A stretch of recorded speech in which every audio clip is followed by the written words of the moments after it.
আসসালামু আলাইকুম প্রিয় ভিউয়ার্স, আপনাদেরকে আমি আবার একটি ভিডিওতে নিয়ে আসলাম। আমাদের দেশের যে সোনালী আঁশ পাট, সেই পাট ক্ষেত দেখানোর জন্য। পাটের চাষ কিভাবে করা হয়, কিভাবে প্রক্রিয়াজাত আছে এবং কিভাবে এর আঁশটাকে বের করা হয়, কিভাবে রোপণ করে চাষিরা, সমস্ত কিছু এখানে করবে।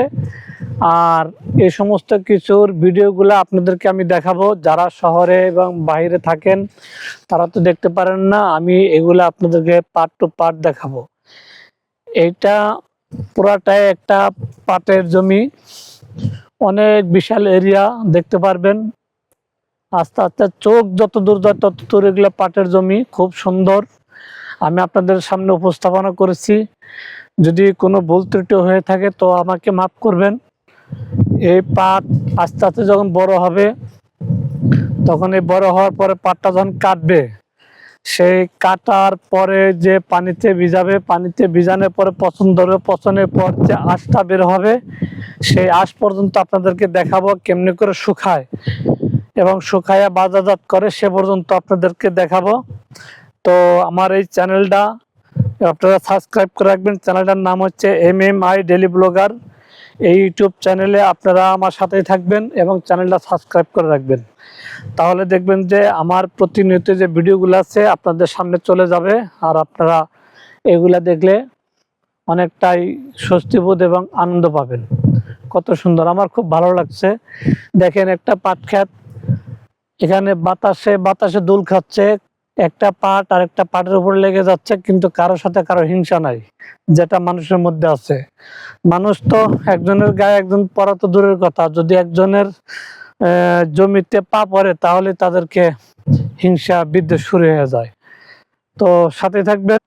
আমি কিন্তু একেবারে পাট ক্ষেতের মাঝখানে এসেছি, যা হয়তো আমি পাট ক্ষেতের ভিতরে গেলে তা হারিয়ে যেতে পারি। তো অনেক ভিতরে আসছি, যা আপনাদেরকে দেখানো সম্ভব হয় না। তারপর আমি চেষ্টা করছি পুরো ভিডিওটা দেওয়ার জন্য,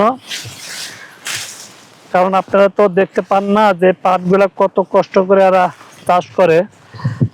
তো তার প্রক্রিয়াগুলো আমি দেখাবো। আবারও বলছি, কত সুন্দর। মাঝখানে মাঝখানে সবজি ক্ষেত আছে, ঢেঁড়স ক্ষেত দেখেন। আমি দেখছি, তবে এক সময় আমি ঢেঁড়সগুলো খুব পছন্দ করতাম। কচি ঢেঁড়সটা আমি খেয়ে থাকি, বেশ ভালো লাগে, খুব সুন্দর।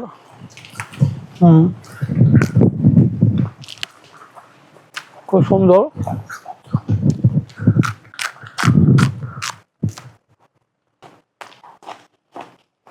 বুঝছেন, আমার কিন্তু খুব ভালো লেগেছে। পাশাপাশি কলা গাছ আছে, সবজি কলা গাছ। এগুলোর মধ্যে সবজি কলা ধরে, যখন ধরবে অনেক বড় বড় লম্বা লম্বা ছড়ি হয়। এই ছড়িগুলাই কেটে কেটে পাকানো হয়, তারপরে এগুলো আমরা কিনে নিয়ে খাই। কত সুন্দর।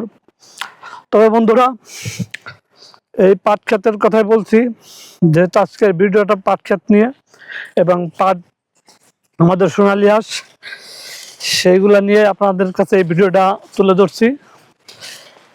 যত দূরে চোখ যায় দেখতে পারবেন ওই দূরে ওইটা গ্রাম, আর এগুলো হচ্ছে পাট ক্ষেত। আমি আপনাদের নিয়ে যাচ্ছি অনেক দূরে, আমার সাথেই থাকুন। আসলে আমরা যারা শহরে থাকি, চাকরি বাকরি করি, তারা এই গ্রামের দৃশ্যটা হয়তো অনেকেই দেখি না, তাই আপনাদেরকে দেখাতে আসলাম। কত সুন্দর। আমার ভিডিওটা যদি লম্বা হয়ে যায়, তারপর আপনারা টেনে টেনে না দেখে পুরো ভিডিওটা দেখবেন, আপনাদের কাছে ভালো লাগবে। আর আপনার যদি এই চ্যানেলটা সাবস্ক্রাইব করে পুরো ভিডিওগুলো দেখেন, তাহলে আমার সার্থকতা। এই ভিডিওগুলো দেখবেন। আমার ভিডিওটি একমাত্র গ্রামের পরিবেশ নিয়ে। তো ভিডিওটা অনেক লম্বা হয়ে গেছে, 5 মিনিটের পর আর ভিডিও যাব না। আপনাদের অনেক সময় নষ্ট করে ফেলছি। আসসালামু আলাইকুম।